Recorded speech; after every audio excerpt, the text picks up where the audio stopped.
Welcome, traveler through time. Pause for a moment, not among marble and triumph, but in the shadows of columns and behind palace doors.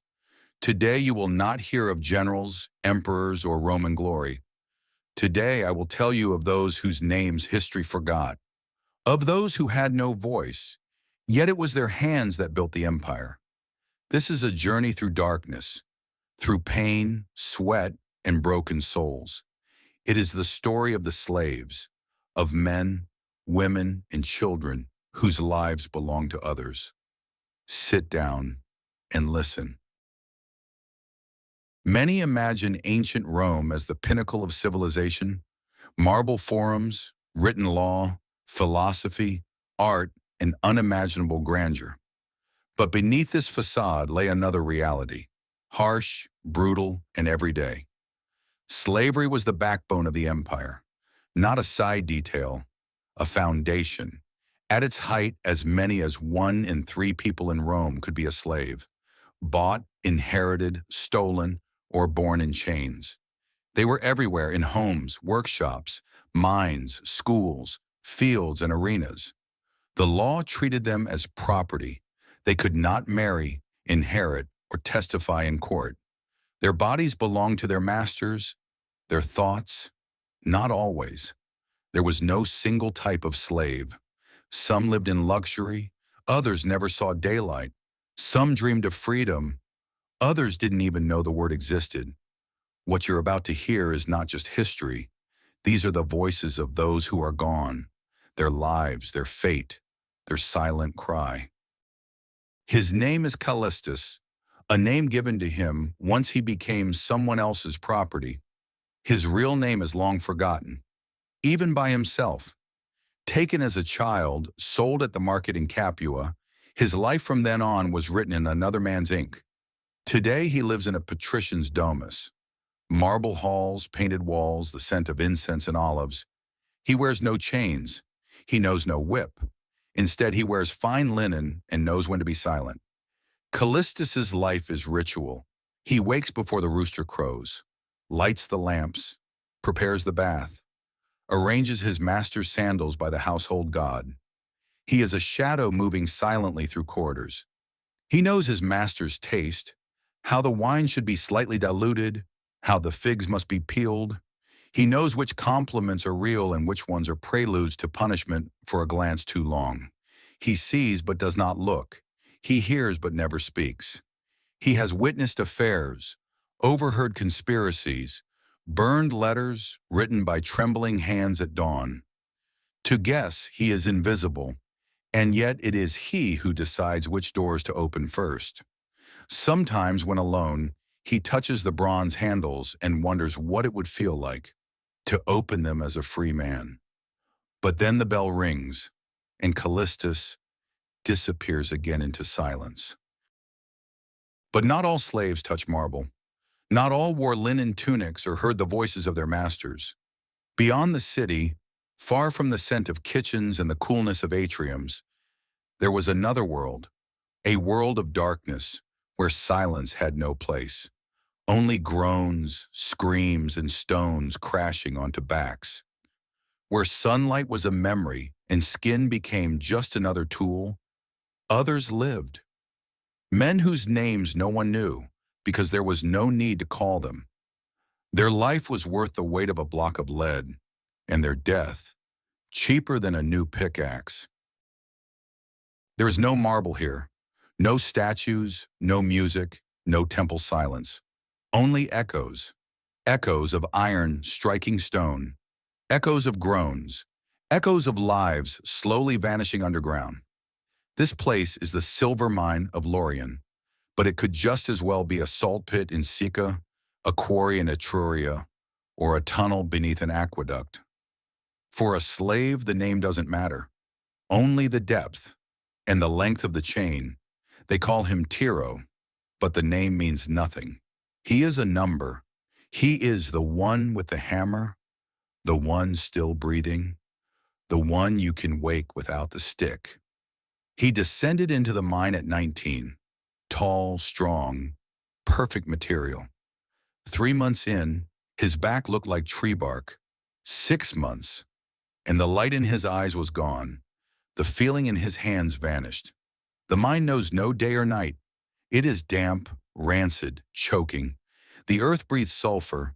The walls, sometimes collapsing without warning, press like tombs. Work begins at dawn, but you don't know when dawn is. You just know they shouted, that they struck, that it's time. Swing the pick, twist, break, clear. Sometimes one slave hammers, another gathers, a third carries. Sometimes one man does it all until he falls. No breaks, only rhythm changes. No meals, just bean paste tossed into a clay bowl. First come, first eat. No sleep, just collapse against the stone. Some cough blood, some no longer cough at all. Occasionally someone runs. The Romans don't chase them. Why? Where can a man with shattered legs and soot-covered skin go? In Tiro's 10th month, they started bringing children, smaller, thinner, able to crawl through narrow cracks. One of them, a boy named Daphnis, used to hum. When he was silent longer than usual, they found him crushed beneath a stone slab. No command, no warning. Someone simply took his place. Tiro doesn't know how long it's been. Someone once said the emperor built new baths. He knew the bricks came from a quarry, from a place like this. Sometimes at night, when no one's watching, Tiro chips off a small piece of ore. He smooths it with his fingers. In its touch, he feels everything he doesn't have. Light, freedom, the smell of grass, a human gaze without contempt. Then a whistle, the shadow of a whip. And again the pick strikes stone. Because this is his world, without end, without purpose, without memory. Some slaves are born free and then broken. Others are born already in chains. They do not know their father's names. They've never heard the word mother spoken with tenderness. Their first steps do not lead to toys but to labor. Their first words are not of dreams, but of survival. A child's eyes reflect the whole world. But what if that world is only a wall, a wooden stick, and commands? Sometimes the quietest stories are the ones that echo the longest. Her name is Livia. At least that's what they call her. She is 7 years old, maybe 8. No one keeps birth records for slaves. She was born in the house. Her mother was a kitchen slave. Her father? Maybe a gardener, maybe a soldier, maybe the master. But Livia never knew him.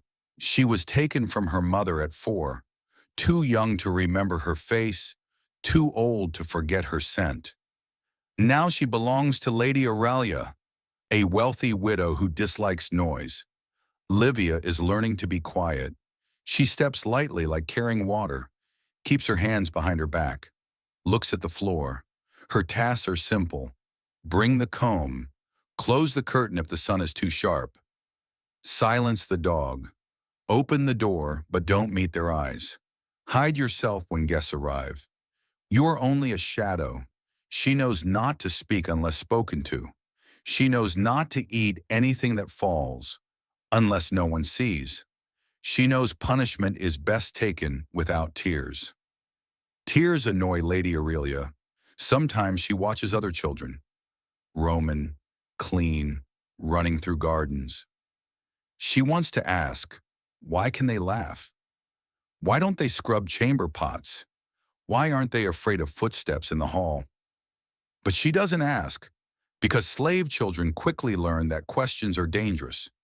At night she dreams strange things, running through a field.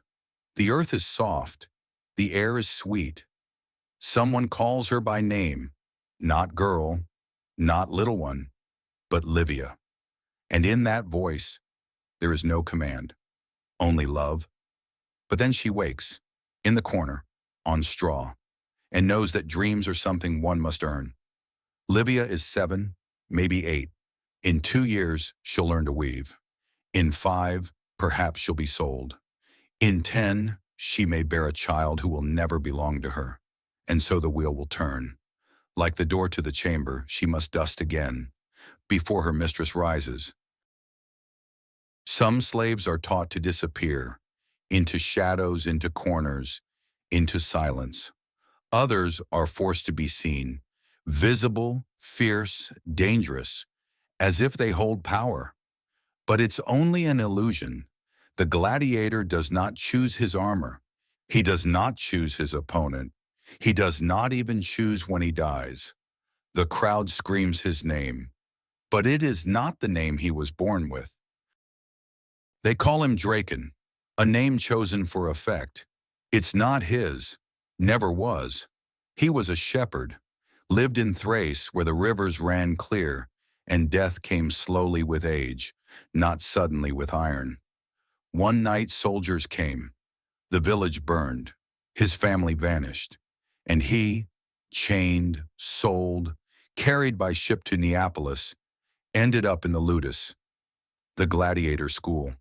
It wasn't training, it was culling. First they made them run, over gravel with sand in their mouths, then fight with wooden swords until someone fell and didn't rise again. They taught them styles, myrmio, thraex, secutor. But no one explained that it wasn't art. It was theater. Draken was strong, too strong to kill in training, too silent to rebel. He grew used to the weapons, to the weight of the helmet, to the smell of sweat and blood, to the trainer's words, "The crowd loves those who don't fear death."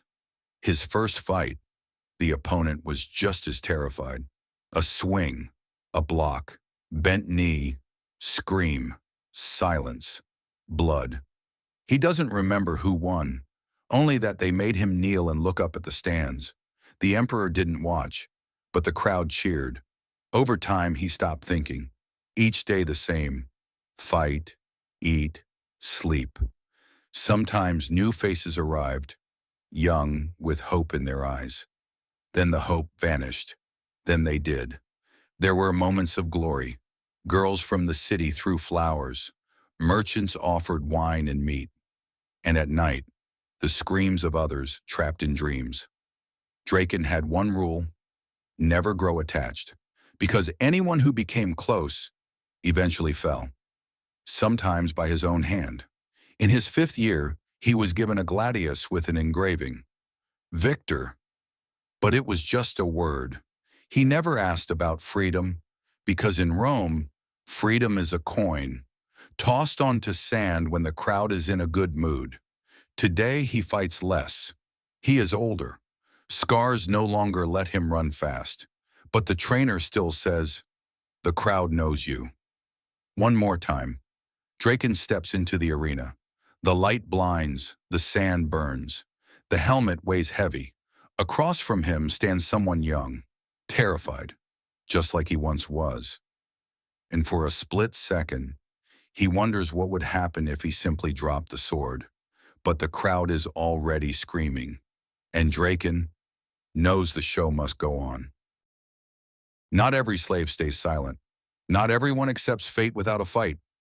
Some whisper, first to each other, then, with fire in their eyes, to themselves. Rebellion doesn't always begin with a scream. Sometimes it starts with a glance, a grip of a hand, a single phrase, enough. But Rome hates that word, because in its shadow grows something feared even by legionaries, a slave who stops being afraid. His name was Unus, an old rustic name passed through generations of shepherds in the Umbrian hills. He was born free, had a wife, a son, a donkey, and a stubborn vine that refused to grow. One day taxmen came. They wanted labor for a new road. Unus said no. That was enough. They tied him up, took everything, sold him at the market. His wife, unknown. Son, unknown. Unus ended up on a latifundium, a vast estate in Campania, where land bore more profit than hardship. He worked the vineyards. Poetic cruelty. Every day the same rhythm. Dig, tie, carry, return, sleep. The master was strict but sane. The overseers were not. Some whipped for fun. Others buried the dead without a prayer. Once he saw a boy's ear cut off for watering the wrong field. Unis stayed silent for years. But then he saw something that broke it. A girl, maybe 15, knew. An overseer yanked her by the hair. Others watched. He moved. No plan, no thought. He just struck, with his fist, in the face. The overseer fell, and then something unexpected. Others followed, some with sticks, others with stones. Not for revolution, for air. They fled into the woods.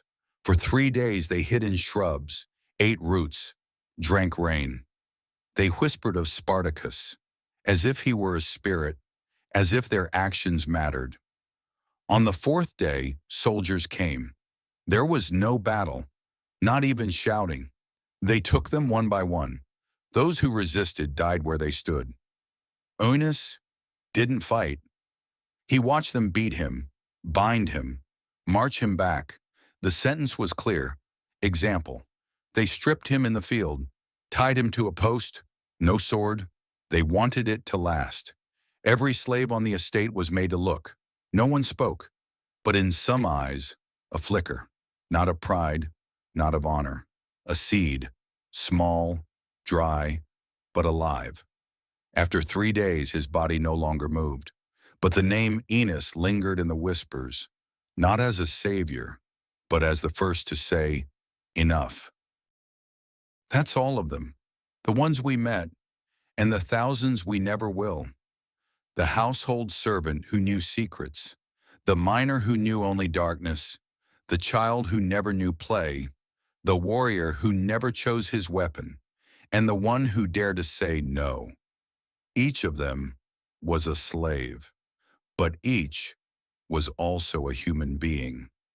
Rome built roads, aqueducts, amphitheaters, but beneath every stone was a sacrifice, silent, invisible, forgotten. The Colosseum cracks, marble fades, the names of emperors slip into dust, but the echo remains, the echo of footsteps in a mine, of laughter stolen, of the clash of sword on shield, the last word before silence. That echo belongs not to emperors, but to the slaves. Their names are gone. No statues, no tombs. But they are here, in the ground, in history, in us. Because every empire casts a shadow. And so I ask you, in that shadow, who would you be? If this story meant something to you, you can leave a comment, like, or subscribe.